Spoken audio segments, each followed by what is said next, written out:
Good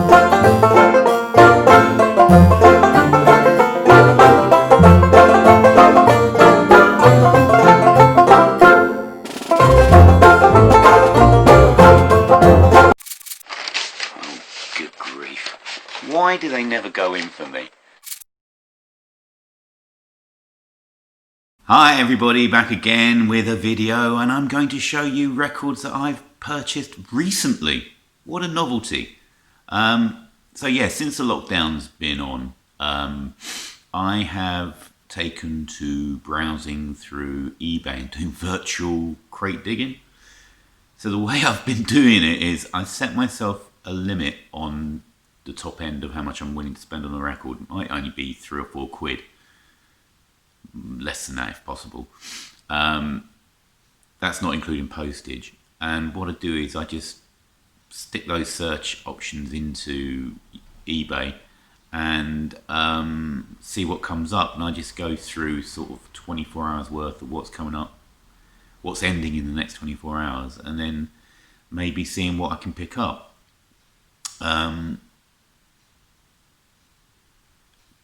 Most of these I think have been less than £4,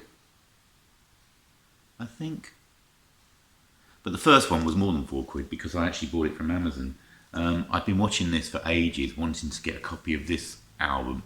And I saw it suddenly, I think it almost halved in price. It was about, what, £7 I think? And I thought, I'm going to definitely get this. So this is one of my favourite albums from, say, I think last, when was this released? Was it last 10 years? 2008, so just over 10 years. So this is the Gaslight Anthem, the 59 sound. I think this is a blooming perfect album. I love every single song of this. I can sing along with it. I played this so much. I started off by streaming because back in, I don't know, what, most of the 2010s or the second half of them. No, most of the 2010s. No, most of the 2000s, the first decade of this century, I spent streaming. I didn't buy very much. I mean, even I think I still bought CDs, but even then it wasn't so much I was streaming or getting music digitally. But then, so I streamed this a lot. I listened to this a lot. Then I got a CD copy, and then I saw that, oh, I like this so much, I'm going to get a vinyl copy, so I've been on the lookout. It is a fabulous record. If you haven't heard it, it's kind of like, I don't know, it's very Springsteen-y, I would say. I think it was endorsed by Springsteen, or they went on tour with him, but it does sound very Springsteen-y, but kind of with a punky edge, an edge to it. It's not very punky, but I absolutely love this. This is just a brilliant album from start to finish.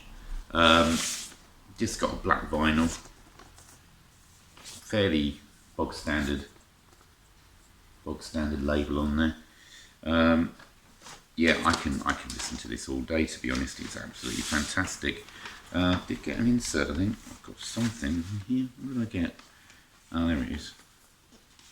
Yeah, it's an insert with the lyrics. So there we go, handwritten lyric insert.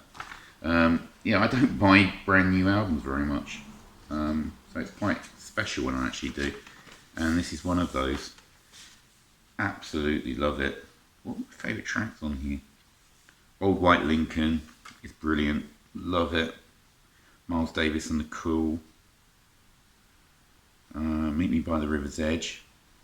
Backseat. I just love it to pieces. Don't have to show the gatefold yet, have I? There's the gatefold. What label is it on? Side 1 Dummy, is that what? Side 1 Dummy Records. There we go. So there we go. So that was the first purchase I made under lockdown.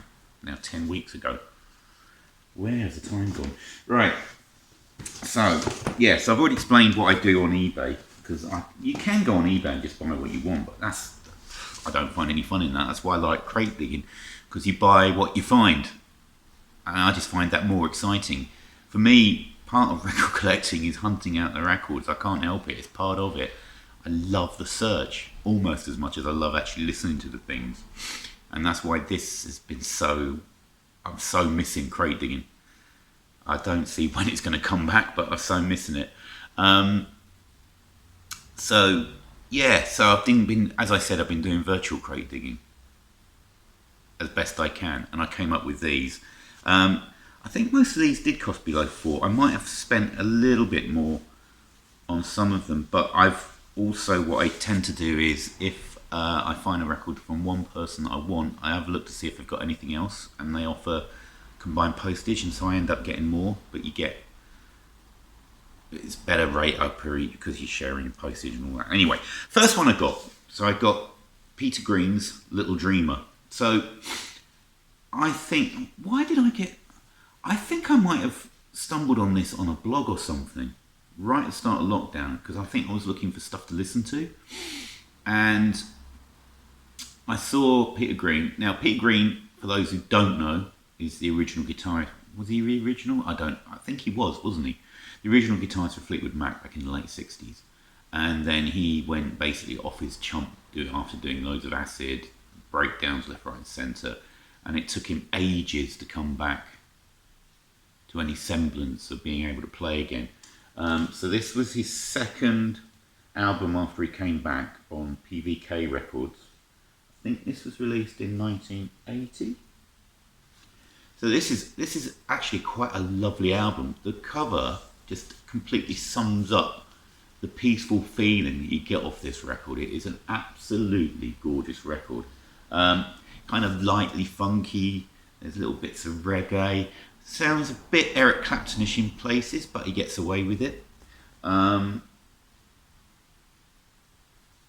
think this is infinitely better than any Eric Clapton album I've ever listened to be honest. And then on the final track, called Little Dreamer, he basically revisits Albatross. Now, Albatross is one of those songs that I really cannot listen to anymore. I am completely sick of it. I find it so boring. But he uses the same kind of atmosphere in Little Dreamer, and he adds it, and it's actually a song, not just an instrumental. And I absolutely adore it. It sounds absolutely fantastic. I'm going to make a playlist, and I think they go on this. I think usually I leave the little clicky bit there.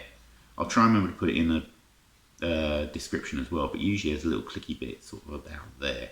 So if you want to hear the playlist, then I will put one together. So yeah, absolutely fabulous record. I love this. So we've got the lyrics. They do it. It does a really mellow version of "Born Under a Bad Sign." "Mama, Don't You Cry."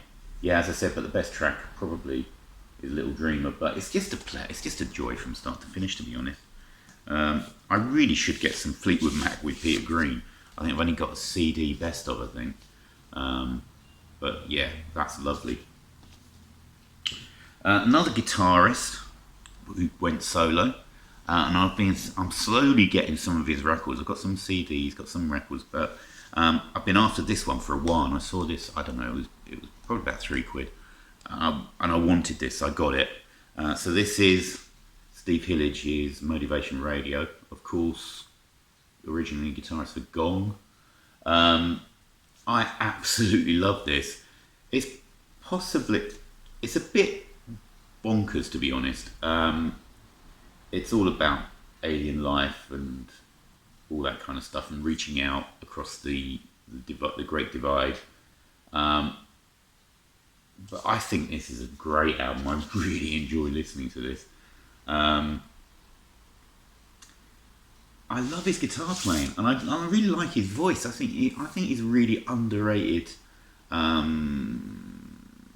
artist. Joined on here by I don't know many of the people on here. Well, Miquette Girardi, who is his partner, and later formed System 7, the ambient group with him. She plays, I think, synths on here. I think she plays synths and stuff on here. A few vocals. And I helped write the lyrics as well. Yeah, it's just a great album. Really, bit bonkers on that. I love that Virgin label. I think that is great. I really like that one. But I really am getting into Steve Hillage. I think he's marvellous, to be honest. Right, that's Motivation Radio. Right, what should I do next? Another guitarist. I think I got this off the same seller, I think. So this is Alvin Lee's 10 Years Later, and this is Rocket Fuel. Brilliant guitarist, absolutely brilliant. So this was released in, what was that, 78? So 10 years later than I think when 10 years after started, I think, or roughly. So this was a band he put together in the late 70s, just a tour. I think they did a couple of albums. This is great though. This is really good. Really good, bluesy rocking, hard rocking guitar on Polydor. On Polydor. His guitar, he gets a bit of a mixed reputation when you read reviews of his stuff. And I think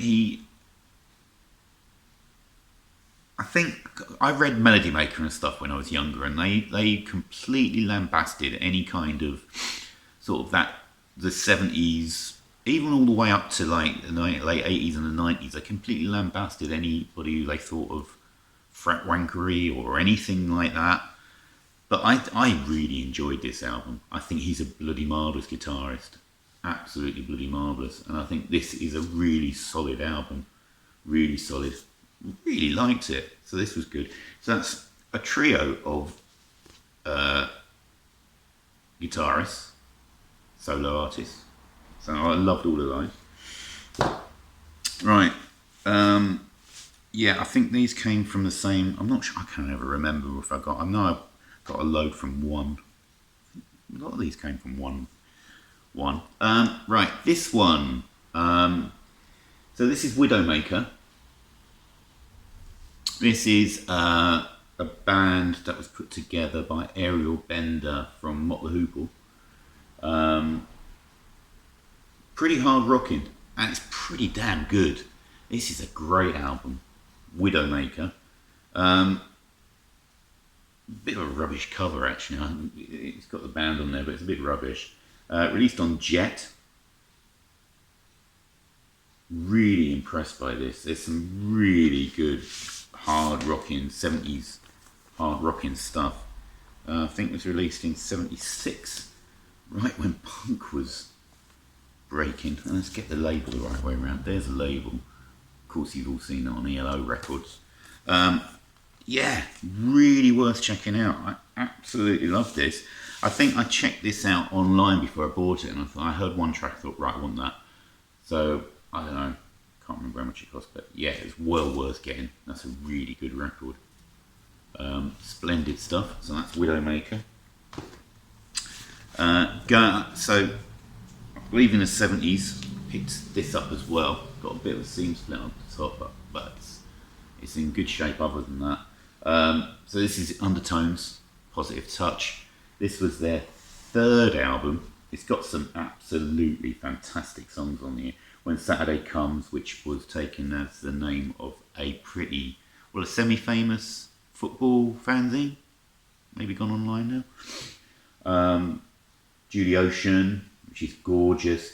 This is where they changed their sound from, like, on the debut and on Hypnotised, away from that kind of punky pop that they did to a much more refined sound. Definitely trying to spread their wings musically. Maybe less directly poppy, a little bit more left field. Well, not that they were particularly mainstream anyway, but they were definitely not so straight ahead. That's what I'm trying to say. They weren't so straight ahead. Kind of the music took little twists and turns this time, and I absolutely love this one. I'm trying to I want a copy of the debut. I really want a copy of the debut at some point, but every time I try and bid on it, I get outbid. I want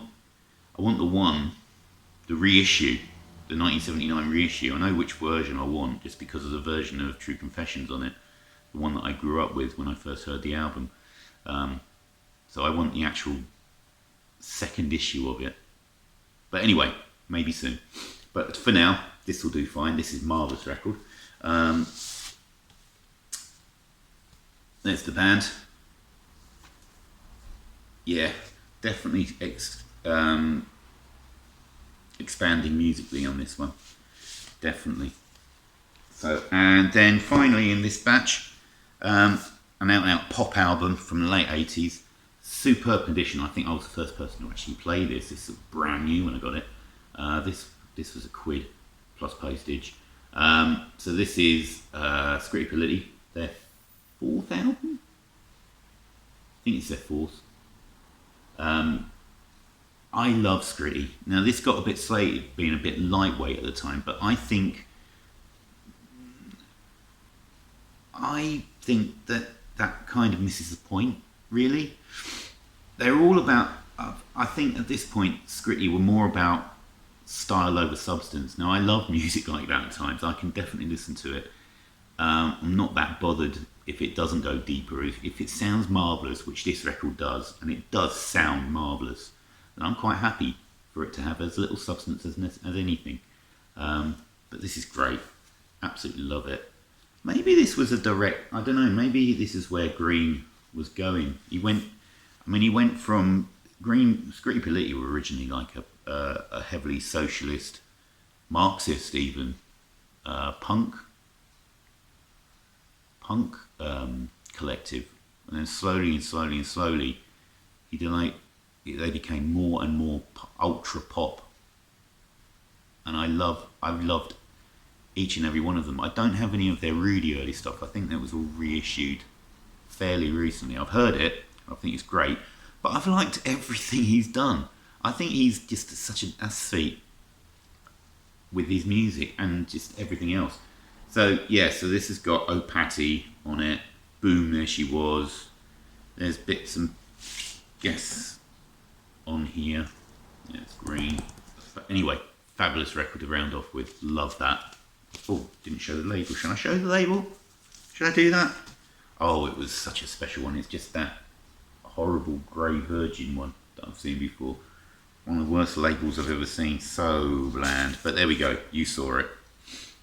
So, there we go. First episode of Lockdown Vinyl. I do have some other stuff I've got. I will show those in due course, but I'm trying to catch up. It's given me an opportunity to try and catch up with old vinyl that I bought. So anyway, there we go. So, hopefully see you all again soon. I hope you're all taking care. Please don't do anything silly in this crazy mixed up times. And I'll see you all again soon. Cheers everyone. Bye.